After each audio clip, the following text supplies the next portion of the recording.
Hey, what's up, everybody? Mr. B here with United Country Blue Sky Homes and Land out of Cortez, Colorado. So, three mistakes that we like to make as buyers. Let's go ahead and get right into it.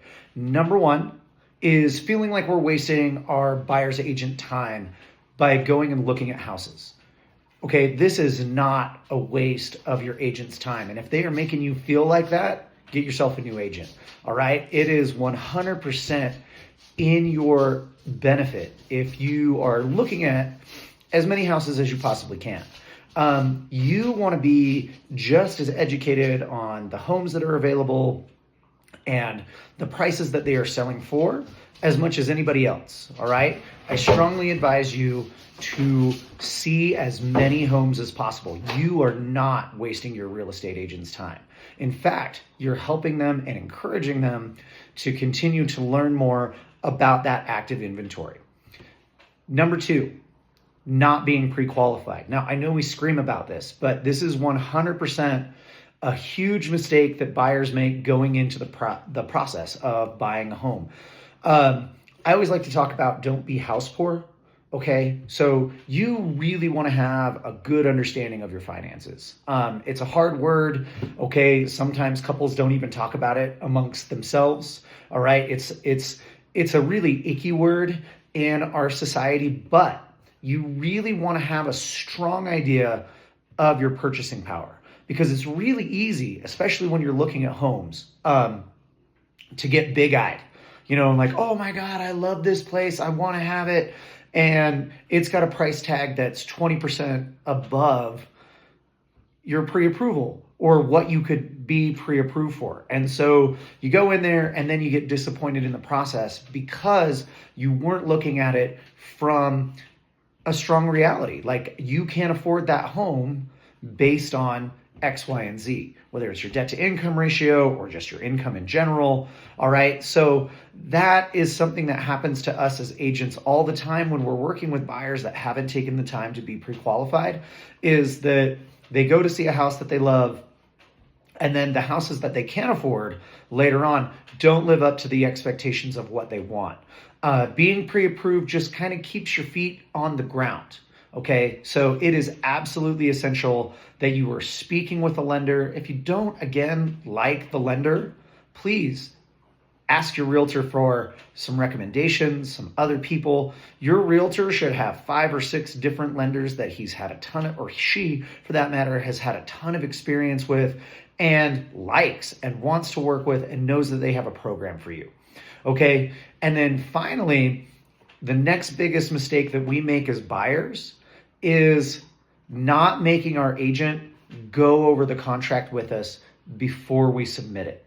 All right. Now, it's really easy for us to trust our real estate agent. We're working with them for a reason, whether like they were recommended to us by a friend, whether they presented well when you first met them at a house showing. Okay, there's any number of reasons why, as a real estate agent, I am able to gain your trust. But one of the biggest mistakes that we make as buyers, and it happens because we're in a hurry. You know what I mean? We see the house, we love it, we've got the pre-approval, ducks in a row, bam, bam, bam, bam, bam, bam. Let's submit the offer, okay? And yes, we are trusting our realtor to write that offer 100% in our best interest and on our behalf. But as buyers, if we don't make sure that most of the lines of contract, particularly around inclusions, like what's included in the property, what's coming with it, okay? Water rights, if you're buying rural property, okay, with irrigation, there's a ton of extra stuff that go into a real estate contract that you want to be hands down 100% clear on. And I always operate from the position of the stupidest question is the one you don't ask. Okay. If you're going through that real estate contract and you see something, you're like, hey, what is this? Don't be afraid to ask that question. What is this? What is this doing for me? There's a ton of things around concessions, earnest money, dates and deadlines, when things have to be done that you may or may not have questions on, and you should and are 100% in your right to ask those questions. So do it.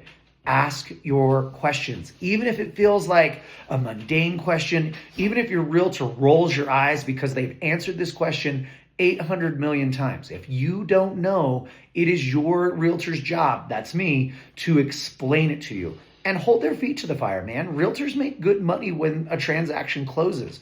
All right. So don't be afraid. Don't be afraid to have your expectations met. You deserve that as a buyer. Okay. So those are the 3 mistakes that we make. Not looking at enough homes, not being pre-approved, not forcing our agent who is acting on our behalf to make sure that we are 100% clear about the expectations of the buying process within the contract.